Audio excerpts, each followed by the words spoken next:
Boa noite, irmãos.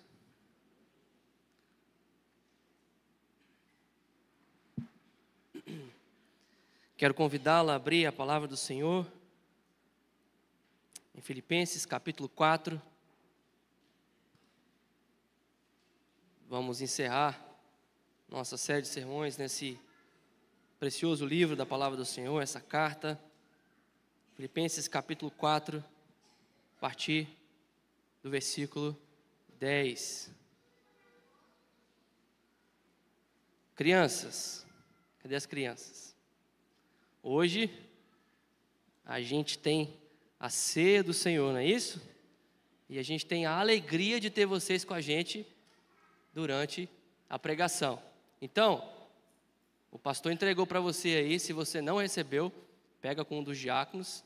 Crianças que não sabem escrever, aqui o pastor hoje vai pregar sobre os recursos, tá bom? Então você pinta dos recursos e depois vai ter a ceia, tá bom? E pede para o papai e a mamãe te ajudar a memorizar o versículo. Crianças que sabem escrever, receberam outro papelzinho para anotar o que o pastor está pregando. E tem uma pergunta aí: qual foi a palavra que o pastor pediu para contar no sermão? Depois eu vou perguntar para vocês, quantas vezes eu falei a palavra recursos, hein? Você que sabe escrever então, quantas vezes o pastor falou a palavra recursos, tá bom? Então nós vamos abrir as nossas Bíblias em Filipenses capítulo 4, a partir do versículo 10. Ajuda o papai e a mamãe a achar aí, tá bom?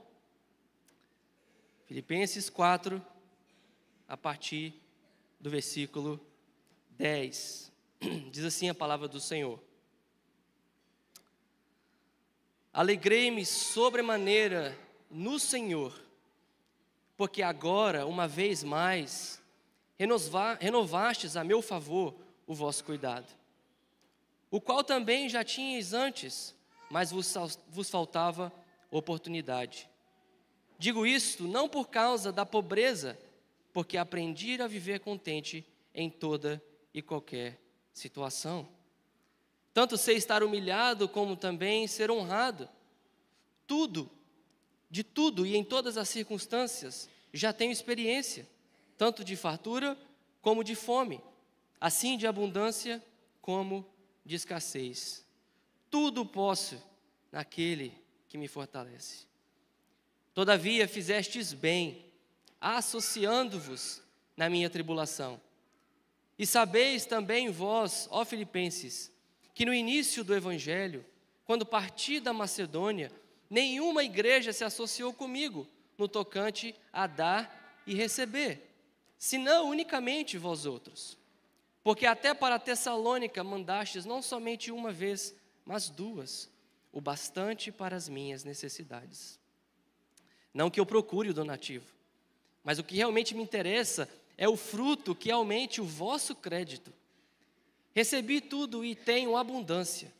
Estou suprido, desde que Epafrodito me passou às mãos o que me veio de vossa parte, como aroma suave, como sacrifício aceitável e aprazível a Deus. E o meu Deus, segundo a sua riqueza em glória, há de suprir em Cristo Jesus cada uma de vossas necessidades. Ora, a nosso Deus e Pai, seja a glória pelos séculos dos séculos. Amém. Saudai cada um dos santos em Cristo Jesus. Os irmãos que se acham comigo vos saúdam. Todos os santos vos saúdam, especialmente os da casa de César.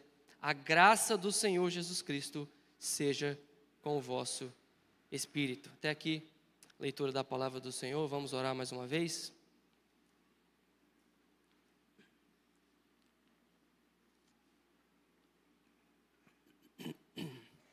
Deus bendito, obrigado por mais uma vez falar conosco, nos dar acesso a Ti em Cristo Jesus. E nele, Pai, tão somente nele, nós rogamos que o Senhor possa falar conosco. A nossa oração, ó Deus, é que à medida que a Tua palavra chega aos nossos ouvidos, o Seu Santo Espírito possa levá-la aos nossos corações. Nos ajude, fala conosco, em nome de Jesus. Amém. Você provavelmente sabe completar essa frase. Existem coisas que o dinheiro não compra.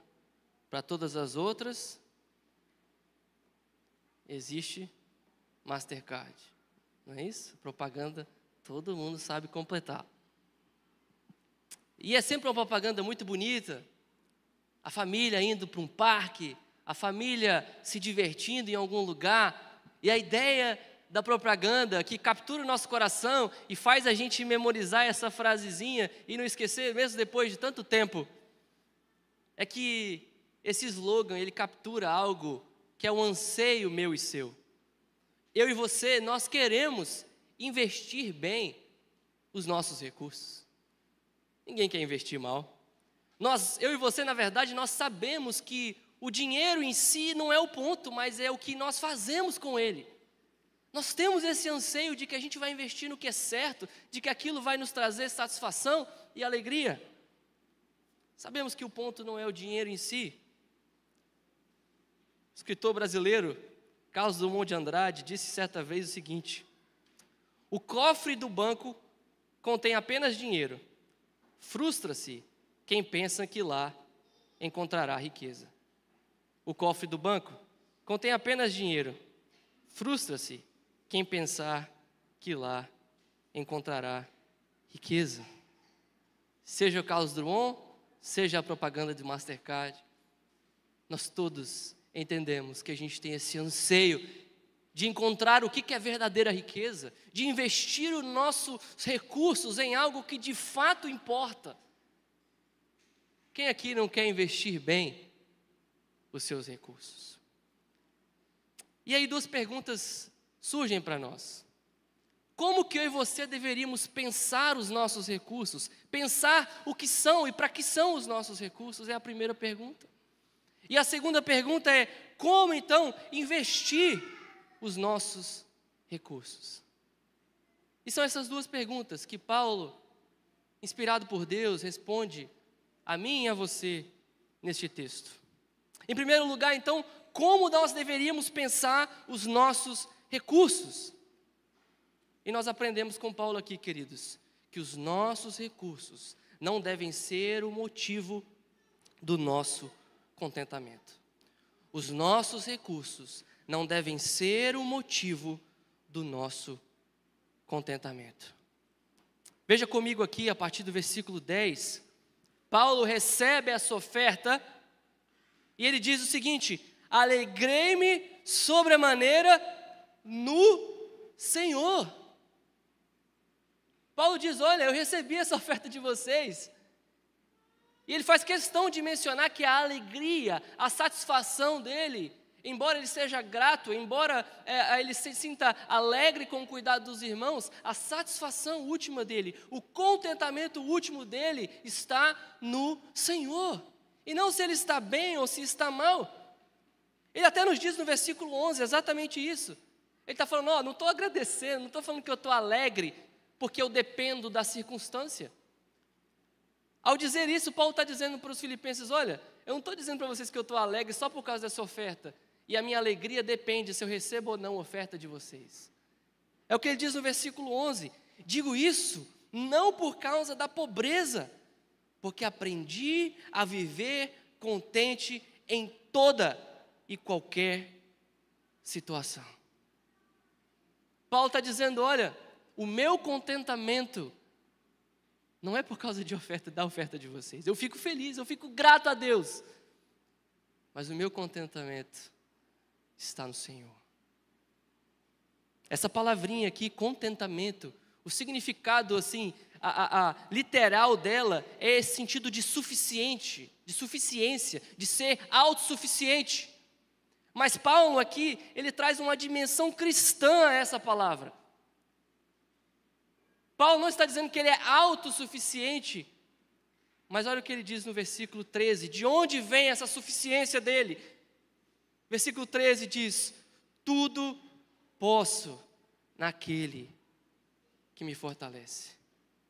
Em outras palavras, queridos, Paulo está dizendo para mim e para você, o meu contentamento, a minha suficiência, eu me sinto satisfeito, independente, como ele diz aqui, de pobreza, independente se eu estou em abundância, em fartura, ou em qualquer dificuldade, a minha suficiência, a minha satisfação está naquele que me fortalece, o Senhor Jesus Cristo.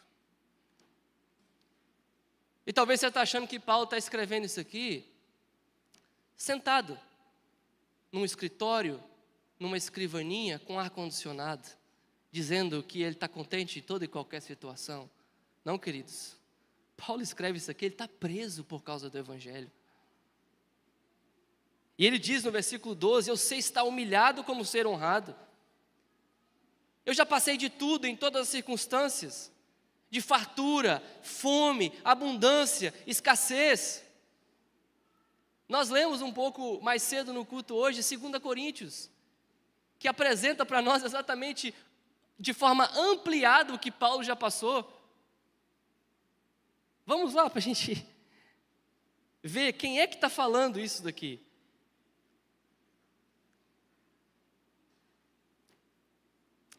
Segunda Coríntios 11, 23. 2 Coríntios 11, 23, veja só. Quem é esse que está dizendo que a suficiência dele está em Cristo? São ministros de Cristo? Falam como fora de mim. Eu ainda mais. Em trabalhos, muito mais em prisões, em açoites, sem medida, em perigo de morte, muitas vezes. 5 vezes recebi dos judeus uma quarentena de açoites menos um. Fui 3 vezes fustigado com varas, 1 vez apedrejado, em naufrágio 3 vezes, 1 noite e 1 dia passei na voragem do mar. Em jornadas muitas vezes, em perigos de rios, em perigos de salteadores, em perigos entre patrícios, em perigos entre gentios, em perigos na cidade, em perigos no deserto, em perigos no mar, em perigos entre falsos irmãos, em trabalhos e fadigas, em vigílias, muitas vezes, em fome e sede e jejuns, muitas vezes, em frio e nudez. Queridos, é esse Paulo que está dizendo para mim e para você. Eu aprendi a encontrar a minha suficiência, a minha satisfação, o meu contentamento em Cristo em toda e qualquer situação. É por isso que ao receber essa oferta, Paulo não fica oscilando. Uma hora ele está feliz, uma hora ele está triste. Recebe a oferta, fica feliz, não recebe a oferta, fica triste. Mas a suficiência, a satisfação de Paulo está em Cristo Jesus. E eu te pergunto, onde está o seu contentamento? Onde a gente tem colocado o nosso coração? O que é que de fato nos faz sentir suficientes? Será que é o próprio Senhor Jesus Cristo? Será que eu e você podemos dizer, me tire tudo menos o Senhor Jesus Cristo? Será que a gente está disposto a dizer isso? Será que ao passar por dificuldades como essas de Paulo, ou às vezes até menores, será que eu e você dizemos, Senhor, o Senhor é suficiente para mim, contanto que eu tenho o Senhor, eu tenho mais que o suficiente. Mas esse é o chamado de Deus para mim e para você. Como eu e você devemos pensar os nossos recursos, queridos. Nós devemos pensar que os nossos recursos não devem ser o motivo do nosso contentamento. Mas o motivo do nosso contentamento deve ser o Senhor Jesus Cristo. O nosso relacionamento com Ele. A certeza de um Cristo que morreu na cruz para me salvar. E toda a esperança que Ele me traz de vida com Ele, de vida na eternidade, de amizade com Ele. Uma pergunta para que eu e você avaliemos o nosso coração. Se a nossa satisfação está em Cristo. Pense na seguinte situação. Se você fosse hoje para o céu e chegasse lá e tivesse tudo que a Bíblia está prometendo, alegria, satisfação, não tem mais dor, não tem mais doença, se tivesse todas essas coisas boas, ruas de ouro e toda a abundância, mas você chegasse lá e não tivesse Jesus, você estaria satisfeito? Você estaria satisfeito só com as coisas e circunstâncias boas que Ele pode te dar?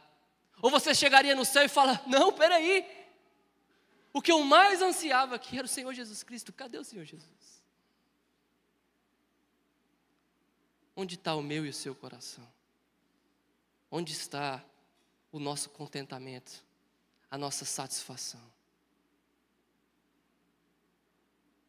Muitas vezes, nós vivemos uma gangorra de emoções na nossa vida, porque a nossa satisfação, a nossa suficiência está em circunstâncias, está no valor que nós temos ou não temos no banco, está no status que nós temos ou gostaríamos de ter, está em algumas pessoas e o que elas pensam ou deixam de pensar de nós.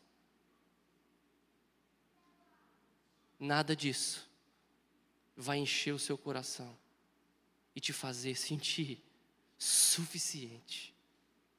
Só o Senhor Jesus Cristo é capaz de preencher esse vazio. Mas, queridos, talvez você olhe e fale, mas isso é muito difícil, isso é só para Paulo. Eu entendo que isso tem que acontecer, mas isso só serve para Paulo. Não, queridos, esse é um processo. Não é que amanhã a gente vai acordar e nunca mais vai se sentir insatisfeito. Mesmo Paulo aprendeu. Olha o que ele diz no versículo 11. Digo isso não por causa da pobreza, porque o quê? Aprendi a viver contente em toda e qualquer situação. É algo que Paulo aprendeu, é algo que o Espírito Santo desenvolveu em Paulo. E o mesmo Espírito Santo que habitava Paulo, que capacitava Paulo, é o Espírito Santo que habita você, cristão. Você pode, em Cristo Jesus, passar por esse processo e dizer, eu aprendi a viver contente em toda e qualquer situação. É um processo, queridos.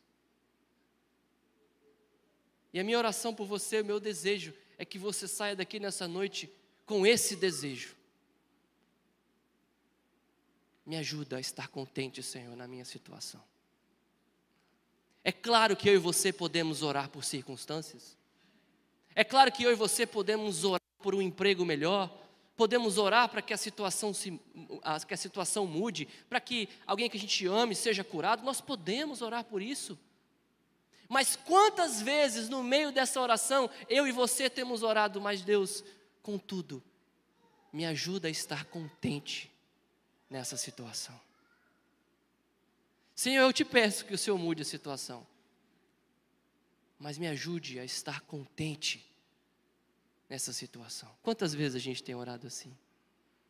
Quantas vezes, na verdade, as nossas orações estão cheias de pedidos circunstanciais, mas a gente não ora, Senhor, eu quero aprender a estar contente no Senhor. E eu rogo a Deus, queridos, que a partir de hoje, esse seja um elemento chave das nossas orações. Senhor, cure aquela pessoa. Senhor, mude essa situação. Contudo, Senhor, eu quero aprender a viver contente, satisfeito no Senhor, em toda e qualquer situação. E, queridos, como foi dito, isso não foi algo que Paulo desenvolveu porque ele era demais. Não foi isso. De onde vinha o poder para que Paulo pudesse fazer isso? É o versículo 13. Olha comigo o versículo 13. Tudo posso naquele que me fortalece. Era o Senhor Jesus o tempo todo. É por isso que num certo momento do seu ministério, Paulo diz, e eu trabalhei mais que eles. Ele diz, contudo não eu, mas Cristo em mim. Foi Cristo que deu esse poder, que transformou Paulo, que fortaleceu ele. Foi Cristo que no momento dos açoites fortaleceu Paulo. Foi Cristo que no momento que ele foi tido como morto por ser apedrejado, fortaleceu Paulo. E é Cristo, meus queridos, que vai fortalecer você, que vai te encorajar, que vai te dar essa satisfação e essa suficiência nos momentos de dificuldade. Tantas vezes esse versículo aqui é o versículo mais citado fora de contexto. Quantas vezes a gente já viu lutador de boxe, de MMA, qualquer coisa, olha lá no short, está lá, Filipenses 4,13, tudo posso naquele que me fortalece. A ideia normalmente é, eu vou colocar alguma coisa na minha cabeça e eu vou fazer, por quê? Porque Deus vai me fortalecer, os meus propósitos. Não, queridos, essa não é a promessa desse texto. A promessa desse texto é que à medida que Cristo dirige a nossa vida, à medida que nós passamos mesmo pelo vale da sombra da morte, Ele nos fortalece.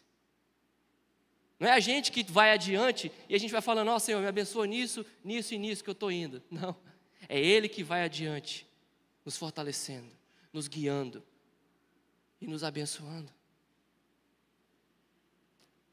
Queridos, como eu e você deveríamos pensar os nossos recursos? Deveríamos pensar que os nossos recursos não devem ser o motivo do nosso contentamento. Nosso contentamento deve estar tão somente no nosso Senhor e Salvador, Jesus Cristo. E a verdade é que quem tem essa satisfação em Cristo Jesus, é capaz de dividir os recursos que tem. Isso nos leva ao nosso segundo ponto dessa noite. Como investir nossos recursos? Como será que Deus quer que eu e você, a gente invista os nossos recursos? E a resposta de Paulo aqui é, nossos recursos devem ser investidos no reino de Deus.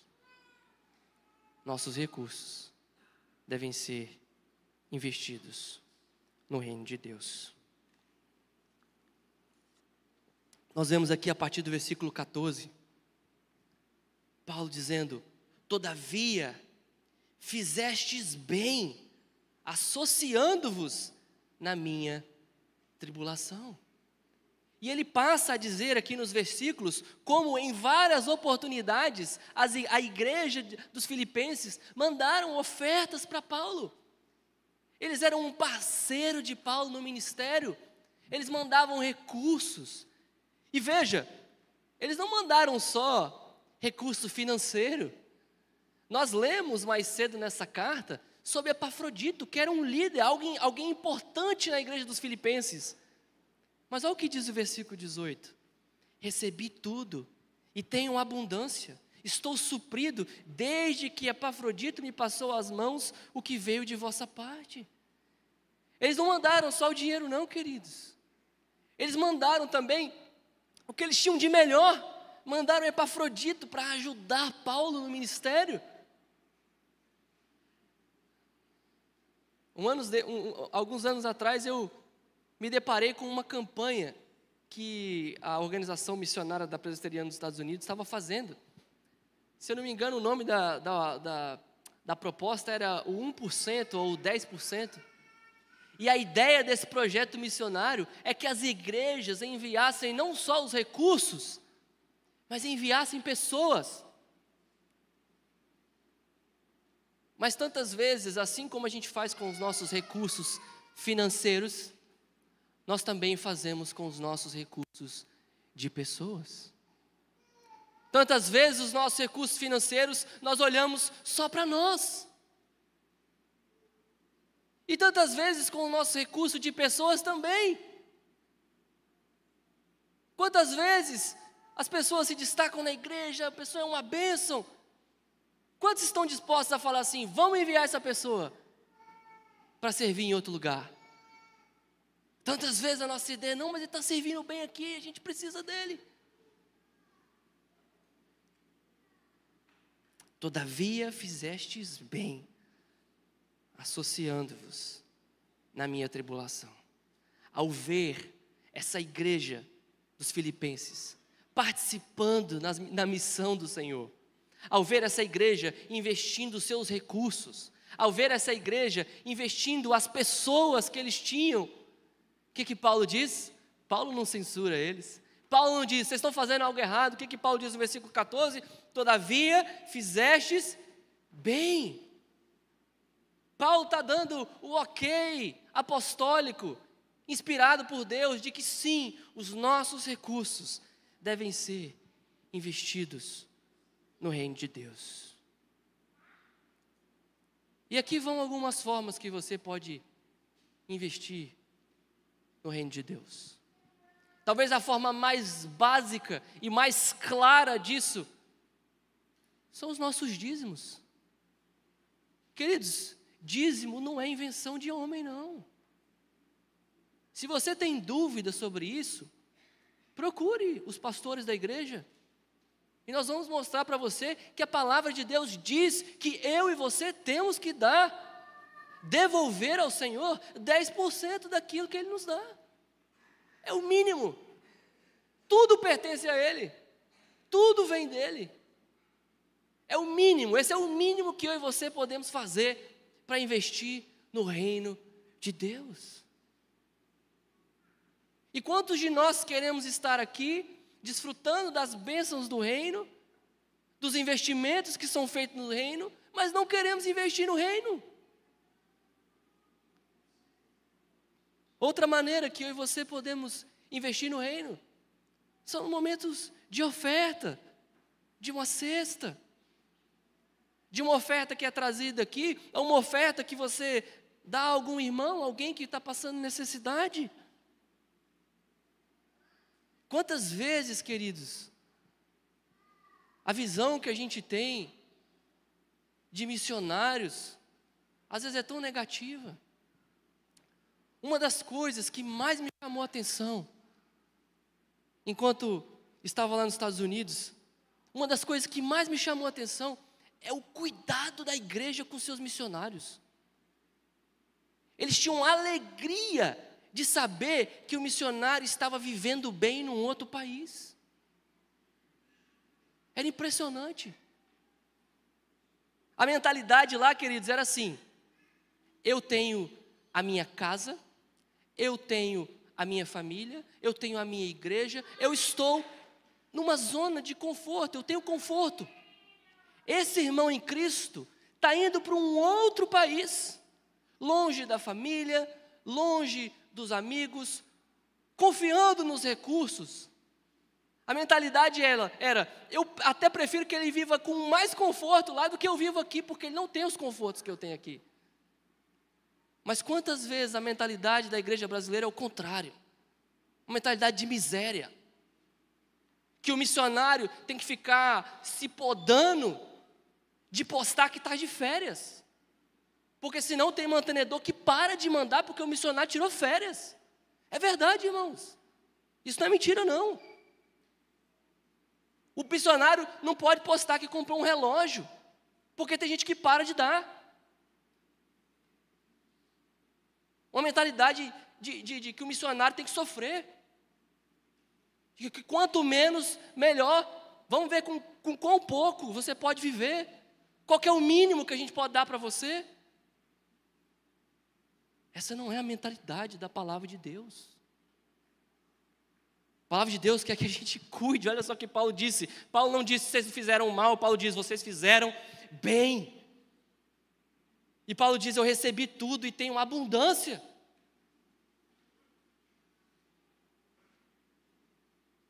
Eu me lembro. Às vezes a gente escuta isso dentro da família. São piadinhas, mas que revelam o coração. Eu me lembro uma vez, nunca esqueci, estava num encontro de família com mais gente, né, mais familiares, e tinha hora de servir, e aí acho que tinha um pedacinho lá de carne que tinha menos carne, aí falaram assim, não, bota para o Jonas que ele quer ser pastor. É uma piada, mas é verdade, é o que está na mente e no coração de muita gente. Acha que não basta o missionário ter que ir para outro lugar, viver longe da família,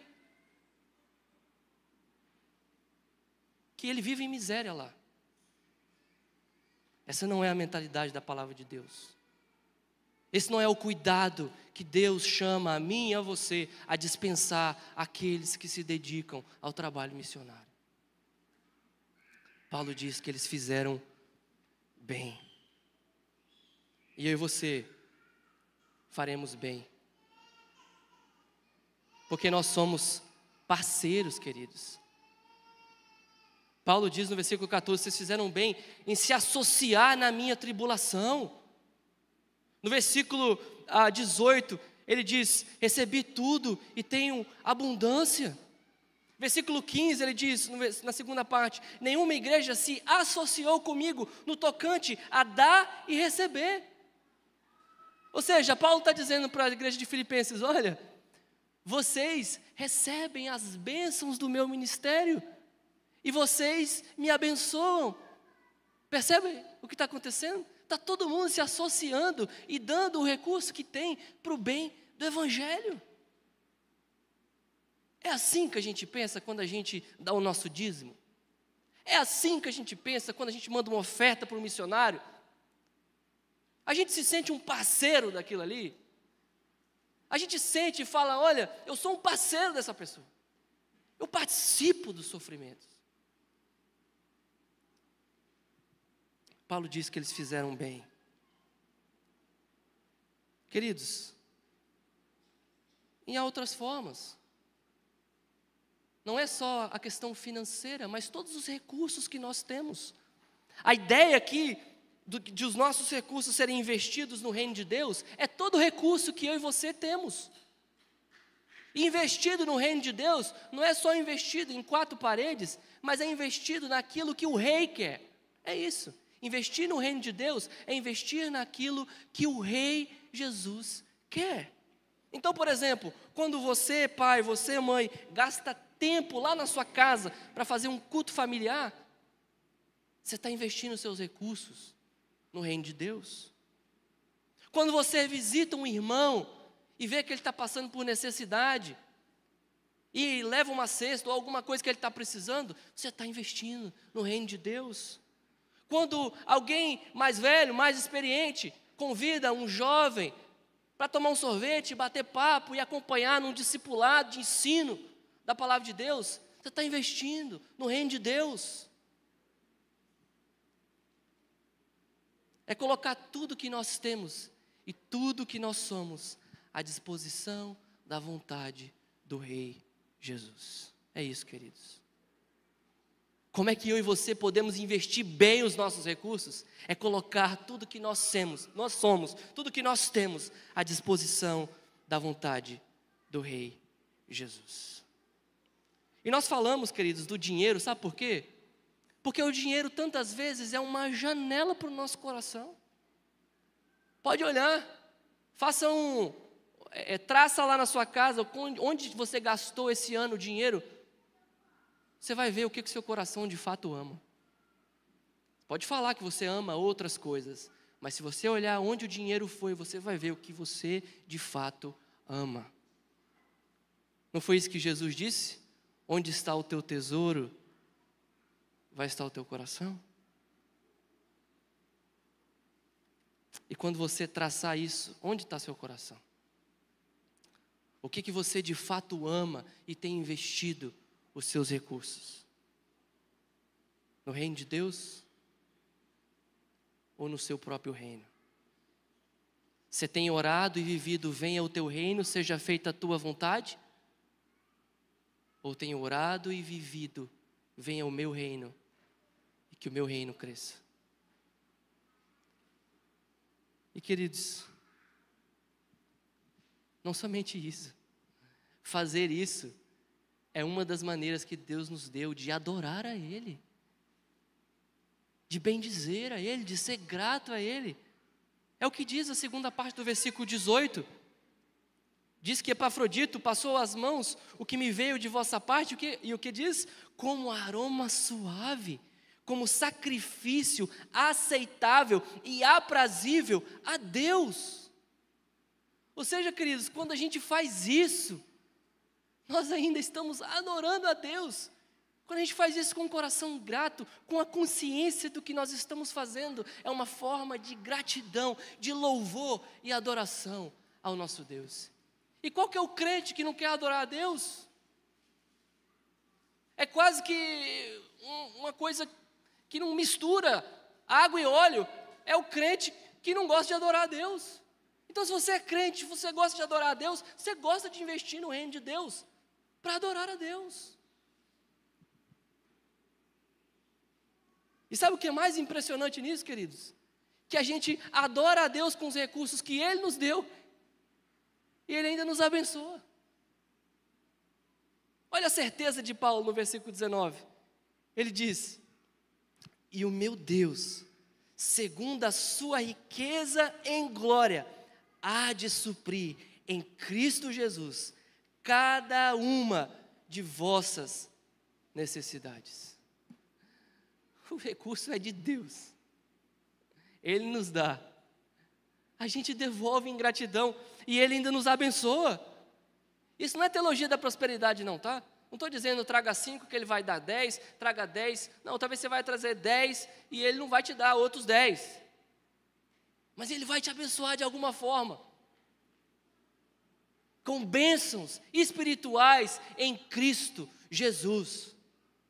E se você está achando pouco, você não entendeu. Se por acaso você der 5 e Ele não te der 10, mas Ele te der abundância de relacionamento com Ele, de certeza, de convicção, de vida com Ele, se isso não foi mais importante do que Ele completar os seus 5, você ainda não entendeu. O que é verdadeira bênção?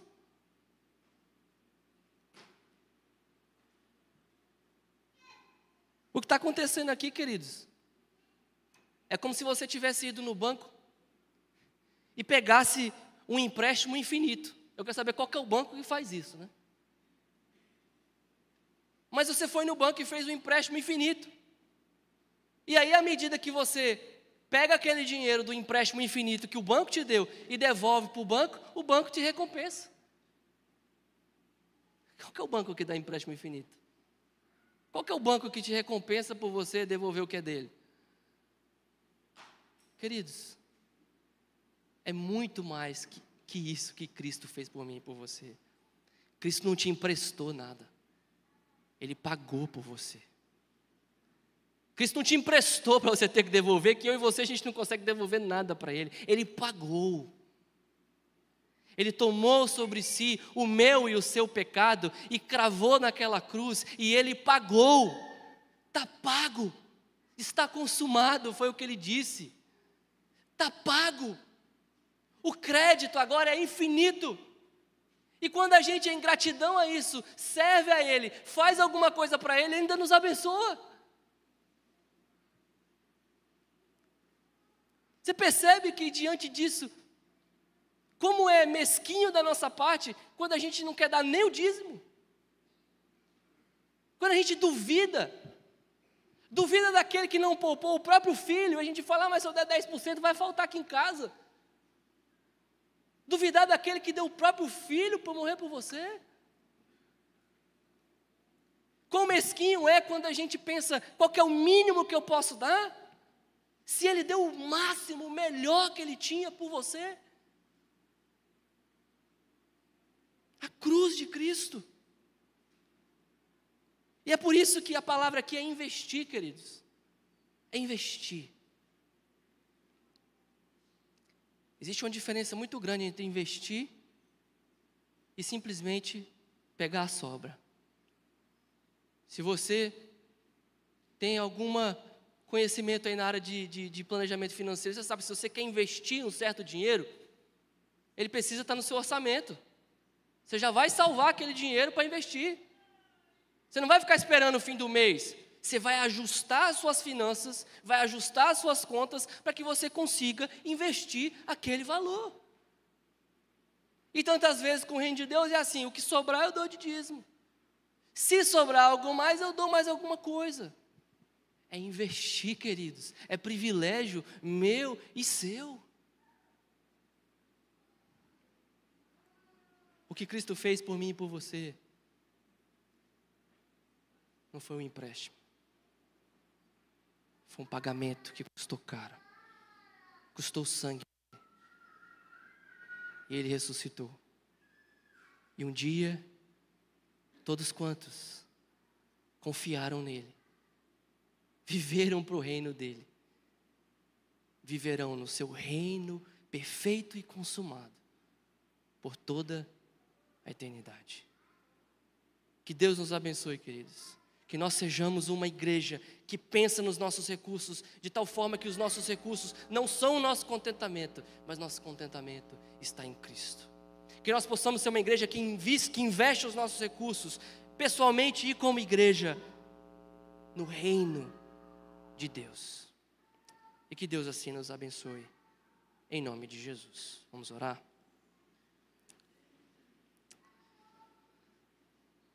Deus bendito, obrigado pela Tua palavra. Ó Senhor, o Senhor sabe o quanto todos nós carecemos de aprender com Paulo e aprender com o Senhor a viver contente em toda qualquer situação. Quantas vezes, ó Deus, o nosso coração ainda está se agarrando, Deus, em coisas terrenas, em circunstâncias, mas que estejamos, ó Deus, firmados tão somente no Senhor. E que assim sejamos cada vez mais, como já tem sido e lemos aqui hoje no culto, louvamos ao Senhor por isso, e que o Senhor continue despertando essa igreja para isso, para que sejamos uma igreja que investe tudo o que somos para o reino do Senhor. Essa é a nossa oração, em nome de Jesus. Amém.